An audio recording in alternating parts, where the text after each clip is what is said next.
Experts have low expectations for Miami Dolphins. Perhaps the Miami Dolphins' biggest weapon, heading into the 2025 NFL season, is the fact that no one is really giving them much of a chance. Between questions about player focus, multiple injuries, questions about the quarterbacks, coaches getting arrested, and other team dysfunction, there aren't high expectations for the Dolphins. ESPN reporters recently collaborated to rank the 32 NFL teams heading into this season, and the Dolphins were ranked number 21. ESPN kicks off the article by noting that the Dolphins have a 34.9% chance to make the playoffs, a 14.7% chance to win the division, and are projected to win roughly 8.1 games. And after an 8-9 2024 season, they have the 11th easiest schedule in the league. The Miami Dolphins' biggest strength and weakness is on defense. No one would ever suggest that the biggest strength of this Dolphins team is in the secondary. However, Marcel Louis-Jacques writes that the team's biggest strength is on the defense. It's just everything but the secondary. Biggest strength, the front seven. They're tired of hearing about their durability, but if Jalen Phillips, Bradley Chubb, and Chop Robinson can remain healthy, the Dolphins will have one of the better pass rushes in the NFL this season, Louis-Jacques writes.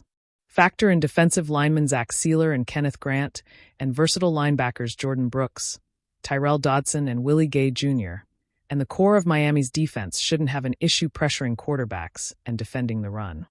Which brings us to the secondary. According to Louis-Jacques, the back 4 or 5 on defense are the biggest problem on the entire Dolphins roster. Biggest concern, the players behind that front 7, the secondary, he writes. Miami knows what it's getting in Minkah Fitzpatrick, but has a completely revamped secondary from a season ago. Second-year UDFA Storm Duck figures to start opposite Jack Jones at cornerback, and the group is improving together. The Dolphins haven't shown much concern for the group this offseason and believe the success of their defense starts up front. Health of Tua Tagovailoa is always a concern. Obviously, when people talk about the Dolphins, the first thing they note is the health of quarterback Tua Tagovailoa. Sure, there isn't any NFL team that wants to lose their starting quarterback, but it would be devastating for the Dolphins considering the mess of Zach Wilson and Quinn Ewers behind him. QB stat to know. Miami's success hinges on Tua Tagovailoa's health, as the Dolphins were markedly better with their franchise quarterback on the field last season. Over the past 3 seasons, including the playoffs, Miami is 25-17 with Tagovailoa starting and 3-8 with all other quarterbacks, ESPN research states. Well, as long as they employ incompetent backups, this is going to continue to happen. Perhaps the Dolphins should have been fighting the Indianapolis Colts for Daniel Jones this offseason. They really should have had a better backup plan than Wilson. Interesting tidbits and predictions on the Miami Dolphins. ESPN analyst Matt Bowen highlights a Dolphins fantasy player that I've been screaming about for weeks. Keep an eye on Ollie Gordon. Grab him in the late rounds if you can and stash him. How to win your fantasy league. RB Ollie Gordon 2. With Devon Achane sidelined because of a calf injury, Gordon has value in the later rounds if he can lock down the number 2 role in Miami, Bowen writes. The rookie from Oklahoma State is a physical runner who can get north-south, and he can push the pile between the tackles. Plus, Gordon is a capable receiver on screens and could play a defined role early this season. Seth Walder, an analytics writer for ESPN, goes out on a limb, sort of, and says the biggest surprise this year will be that wide receiver Tyreek Hill will be traded. Bold prediction for 2025, WR Tyreek Hill will be traded. It's hardly the boldest call on this list, considering how last year ended, but if Miami's season goes south quickly, and it certainly could, it will make sense to deal Hill midway through the campaign to maximize the return as soon as possible rather than holding on to an aging player as a non-contender in the second half. Walder writes, I know we're almost there. It's almost football season. The Miami sun blazed down on Hard Rock Stadium as the Dolphins jogged out for another preseason workout. The palm trees swayed, the aqua and orange banners waved, but in the world beyond South Florida, the national conversation was far less vibrant. Experts say the Dolphins are overrated. Low expectations in Miami. Playoff window closing fast. Every headline sounded like a door slamming shut. Analysts on national TV laughed off their chances, as if the Dolphins were destined to be nothing more than background noise in the AFC. But in Miami's locker room, the mood told a different story. The weight of doubt. Tua Tagovailoa taped up his wrists and listened to the chatter around him.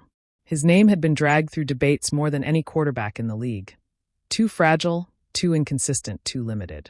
The experts spoke as though his best throws were accidents, his winning drives mere luck. Tyreek Hill scrolled through his phone, watching clips of analysts doubting the Dolphins' ability to beat the Bills, the Chiefs, or even the Jets. He laughed loud, sharp, unbothered. "Man, they keep talking, but they don't know what's cooking here," Tyreek told the rookie wideouts.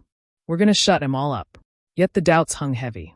Not just about Tua's durability or the team's offense, but about the defense, about whether Miami's bold experiments with speed, flash, and style could stand up in a league built on power and consistency.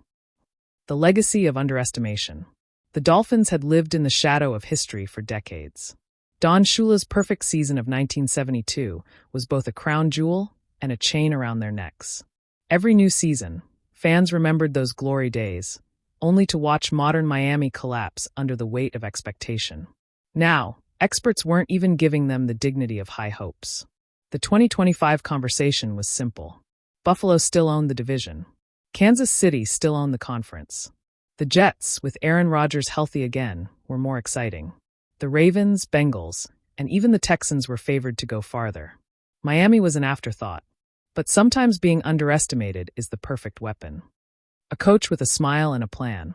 Head coach Mike McDaniel didn't fit the image of an NFL general. He wasn't gruff, wasn't intimidating, wasn't the kind of man who barked orders across a practice field. He wore hoodies, cracked jokes, and looked like the guy who might be running the soundboard at a music festival rather than leading a football team.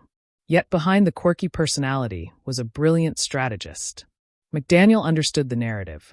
He knew the experts' low expectations could fuel his team better than any fiery speech.